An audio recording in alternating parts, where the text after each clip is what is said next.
Talk to you just for a few minutes about site selection. What I look for in a good site, what a good site means to me. But really, just a couple quick ideas about site selection. As you've seen, we're in a wooded area right now. I always prefer to camp in the trees for the exact reason what's going on today. It's a really gusty day. Up there, we can see the treetops moving 5-10 feet left and right, but down here, it's pretty quiet. I'm able to record, and I don't think I'm getting too much wind noise. So, in the trees, if you can at all, in the trees. It's really tempting to go beyond that scenic Pride Rock overlook, but you're going to be really exposed to both the sun and the wind and any rain that comes through. That's another huge advantage of being amongst some trees that are, oh gosh, 100 feet tall, is that they're providing a lot of shade. And if you get in the right bunch of trees and it's pretty tight, there'll actually be areas, regardless of the direction it's facing, on the ground that will never receive sunlight. So I'll show that in another video where I'm showing you a camp setup, so it'll be on topic. And that one is very tightly surrounded by trees on a face that does get a lot of sun, but it never gets sun itself, so it stays cool in there. It's a great place for processing an animal. It's a great place for taking a midday nap. It keeps your ice and everything cool, and it keeps you out of the elements. The sun, the sun just beats on you out here, so the less you have to voluntarily expose yourself to that, the better. Okay, so this is my field. That's where the coyotes were, somewhere in there. And down here, can't really see it, but my camp's right there in the trees. Let's see, next thing that comes to mind is if you can camp in dispersed campgrounds instead of national forest campgrounds. There's nothing wrong with the national forest campgrounds, and if you need the facilities that they provide, fair enough. For me, it just adds a huge expense. Some of those sites are like $25 a night, I think, around there, and it just adds up really quickly. And I also don't enjoy the experience. I enjoy a little freedom to sing my show tunes and enjoy the other pleasantries and spices of life. So, dispersed camping if you can. What the heck is dispersed camping in the West if you don't know? In Colorado, it just means that you have to be on national forest, and they just have some rules about being X amount of feet off the road and how long you can stay in a spot, which is 2 weeks, I believe, before you have to move some distance. And anyways, there are some regulations, but it's pretty great.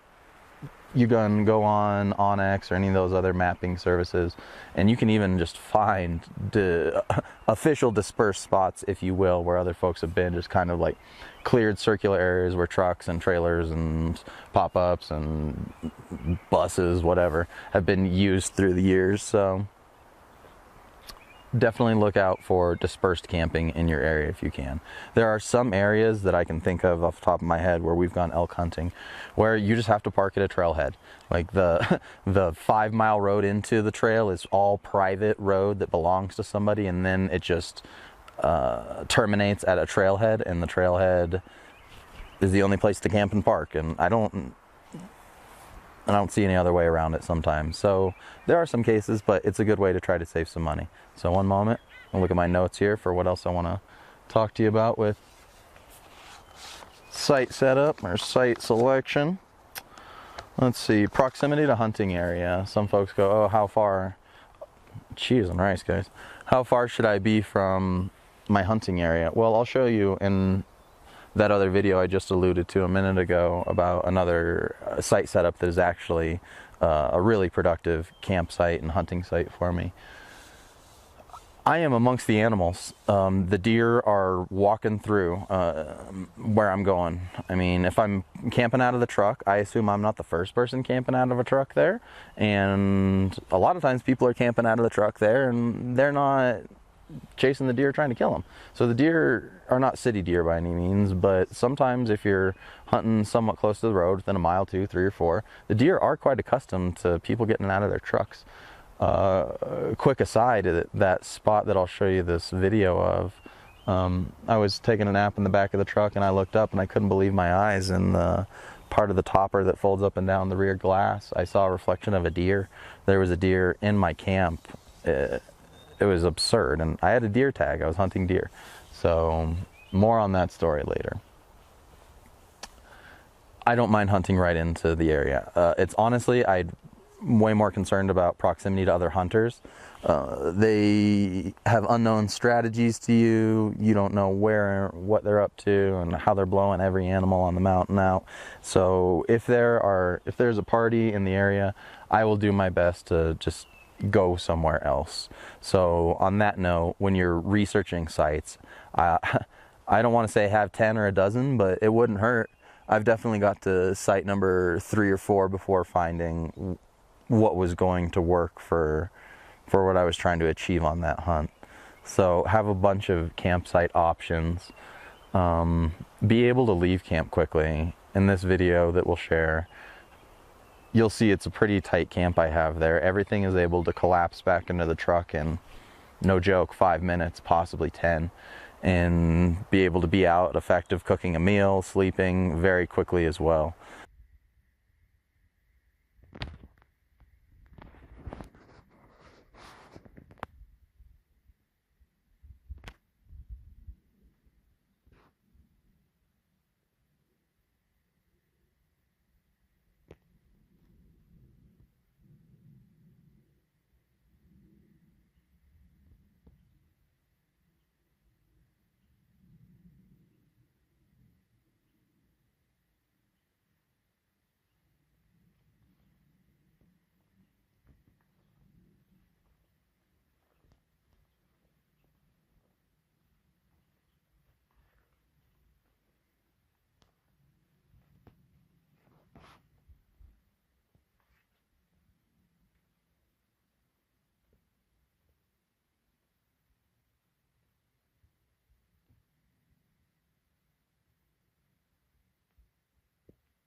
So have a tight camp. I do not like getting married to a campsite.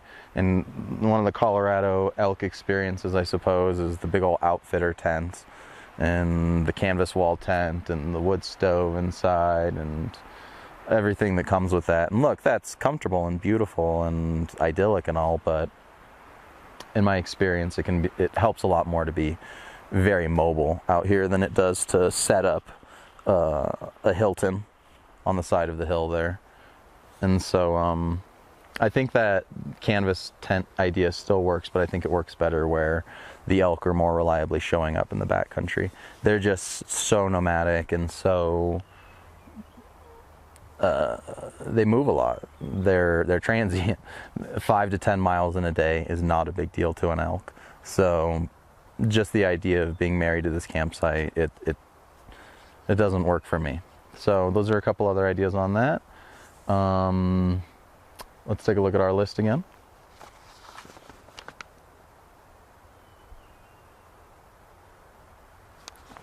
All right. Access to water, if you need it. I generally bring plenty of water for the whole hunt. 3 of those 5-gallon jugs will get me really far if I'm careful about how I use it, if I get water in the field and drink that when I can, and when I reuse any cooler water that I melt off for just like light cleaning stuff. So I'll show you another video here at the end. I don't know where it'll go, but I just want to show you how these creeks come right out of the side of the hill. In the middle of very arid, sometimes south-facing, kind of barren hillsides, you'll come across mountain springs. It's not uncommon at all. So drinking in the field as much as you can when you come across those. Plus that, I don't really camp with proximity to water in mind. We're right next to it on this trip, and it's been quite troublesome with the mosquitoes, as well as the failure to catch anything resembling a decent trout. So let's see, the next thing, shade makes a big positive difference. I already went through that. There's a bald eagle circling here. I thought it was an osprey the other night, but no, it went right over me a few minutes ago. Big old bald eagle, really cool.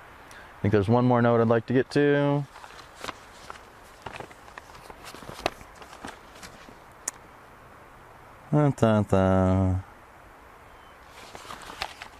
Level or not, being on level surface for your truck, especially if you're sleeping out of your truck, makes a big difference. So do what you can to level out your vehicle, even if you got to put a big old rock and bring the rear quarter up or something. Just make it level. It'll add up over a really poor night of sleep. And the last thing, cell service. I like to camp somewhere somewhat near where I can get cell service without moving my vehicle. So by somewhat near, I mean a 15-minute walk or less, not a 15-minute killer hike. So it just so happens in this site that we're at right now in the woods, I showed you in the cell phone segment that it's not even a 5-minute walk that way. We get to a big old hillside without trees, and bam, we're on the internet. So those are all just considerations for site selection. I don't really worry about campfires or campfire rings. If you watch that module, I kind of shit on it a little bit, but but I don't do it in elk season just because it's one more thing to do. When I get back to the tent at night, if I've been unsuccessful, I'm usually kind of deep in the woods, get back at like 9.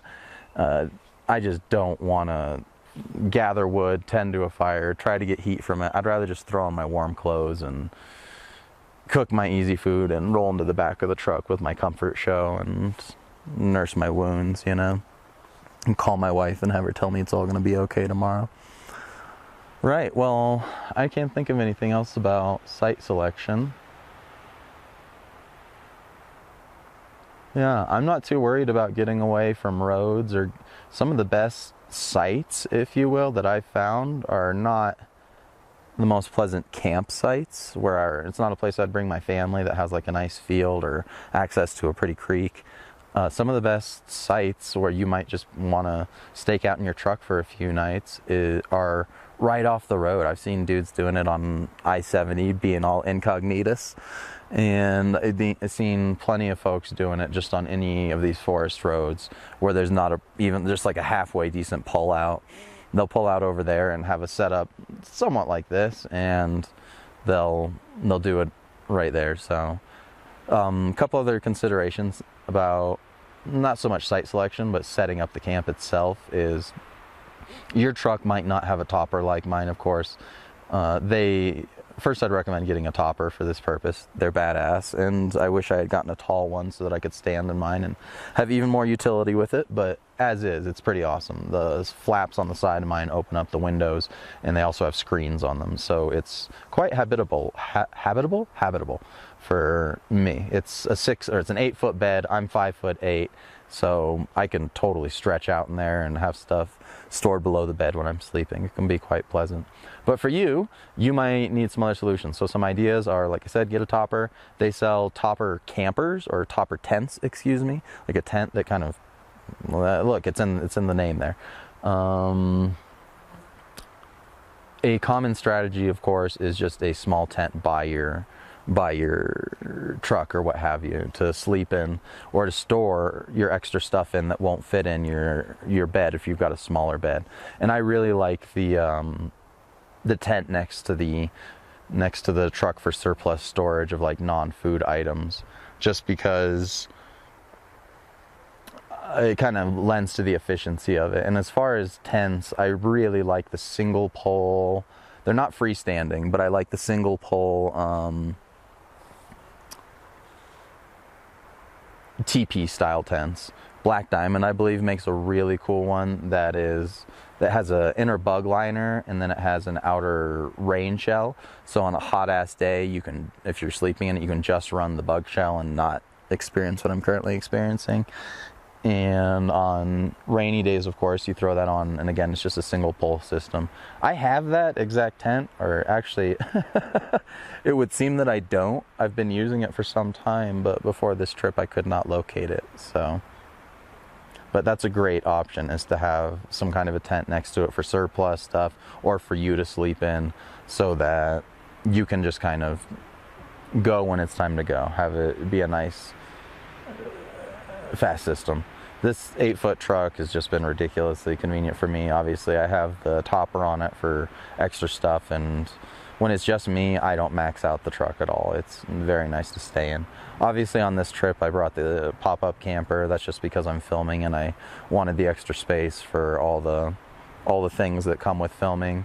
And it is pleasant to stay in for sure, but I would not bring the pop-up camper for hunting the great majority of the time, just for the simple fact that it takes a good amount of time to pop it up and pop it down and put stuff into it and then take stuff out of it. And that's the whole point of this course, is to spend way less time doing that and way more time scaring elk out of their beds. All right, I'll see you soon.